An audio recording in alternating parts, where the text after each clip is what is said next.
They believed they could take Stalingrad in 7 days, but winter arrived, and with it, a nightmare nobody foresaw. The summer of 1942 began with swagger. The Germans had swept through Europe. Hitler believed the Soviet Union could be fractured quickly if they struck hard and fast. The plan, Case Blue, called for a drive south toward the oil fields of the Caucasus. Amid that push, Stalingrad was meant as a symbolic blow, a target to shatter Soviet morale and secure the Volga line. The assumption the Red Army, worn down, could be overwhelmed before the deep winter set in. Back in Berlin, many saw it as a simple play: break the backbone of the Soviet South, win access to oil, and cripple supply routes. In that logic, capturing Stalingrad was a showpiece, but not meant to be a slog. German high command didn't expect this battle to grind into months. In practice, things fell apart fast. As German units advanced, issues emerged: stretched supply lines, endless steppe terrain, and the growing resistance of Soviet forces. Worse, the command split priorities. Some units were sent toward the Caucasus, others toward Stalingrad. Hitler insisted both would yield dividends. That division of force would later prove catastrophic. Inside the city, the fight turned into brutal urban warfare. Hammered by artillery and bombing, the city lay in ruins. Soviet defenders used every ruined building, every cellar, every piece of rubble to slow the Germans. Pavlov's house became one of the fiercest symbols of resistance, a fortified apartment block held by mere dozens of Soviet soldiers for nearly 60 days against repeated attacks. The Germans reportedly lost more men trying to take Pavlov's house than they lost in the entire advance on Paris. Meanwhile, German soldiers kept diaries. One, by William Hoffman, begins in July 1942 with hopeful confidence and shifts into grim resignation by winter's end. On July 29th, he writes of grand expectations. By December, entries take on a hollow tone, the tone of a man watching himself fade. He describes the mud, the wreckage, the hopelessness of holding on to ground that's already dead. Another chilling fragment, a letter attributed to Kurt Anton Paukert, smuggled out before his death. He writes to his family of bitter cold, dwindling supplies, and the constant presence of death just beyond each doorway. Imagine pacing a ruin at night, freezing, wondering which shell comes next, which comrade won't wake up in the morning. Then came the Soviet counterstroke, Operation Uranus. Launched on November 19, 1942, Uranus struck the weaker Axis flanks, lightly defended Romanian and Italian armies, rather than the heavily fortified German front line. Soviet forces poured in from the north and south, closing the ring around 6th Army. What was meant as a siege became an encirclement. Around 250,000 to 300,000 German and Allied troops found themselves trapped. German command initially refused to accept it. Hitler ordered the troops to stand fast. Rather than withdraw or break out, they would be resupplied by the air and held in place. The plan for a breakout, Operation Donnerschlag, meaning thunderclap, was scheduled to begin when relief forces got close enough. But in truth,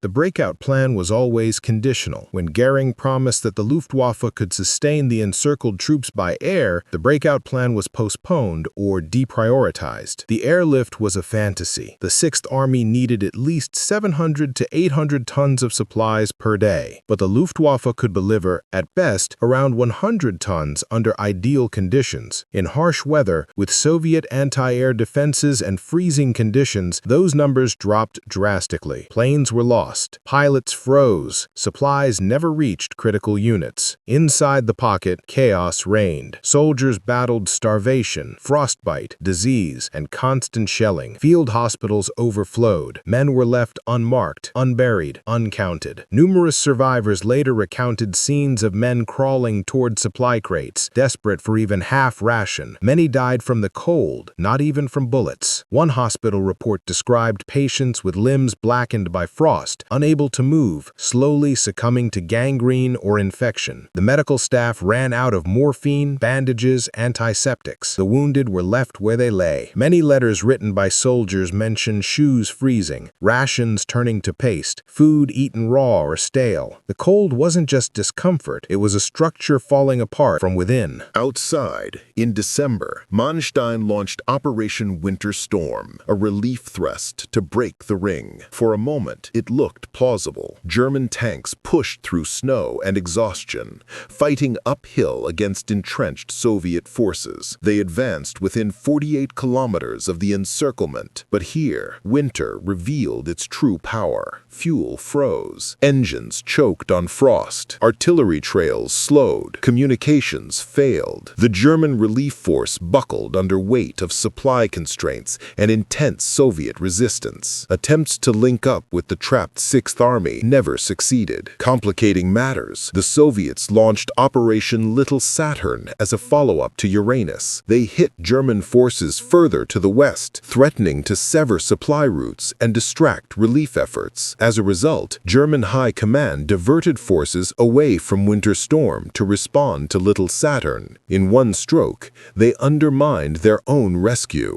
Also, Soviet forces raided Tatsinskaya airfield, destroying dozens of transport planes essential to the Luftwaffe's supply chain. Meanwhile, within the trap, morale crumbled. The diaries grow darker. In Hoffman's December entries, he no longer uses honorifics for commanders, just names. The mystical faith in leadership erodes. Men who had once believed themselves invincible now whispered about surrender. Some traded boots, socks, mittens, anything to keep the cold at bay. Others wandered into no man's land, hopeless, foraging among corpses. A few survivors recall that on the coldest nights, they drifted in and out of consciousness. They woke to the screams of wounded. They rationalized, better to go quietly than to freeze screaming. Some collapsed mid-step. When the relief push stalled, the trapped forces were left isolated. The breakout plan, Donnerschlag, was never launched in earnest. As winter deepened, the possibility receded into myth. By late January 1943, surrender loomed as the only option. Paulus, commanding the Sixth Army, defied orders to attack outward. He waited. Hitler refused permission to retreat or attempt a decisive breakout. On January 30th, he was promoted to Field Marshal, implicitly told he should not surrender. But surrender he did on February 2nd, 1943. By then,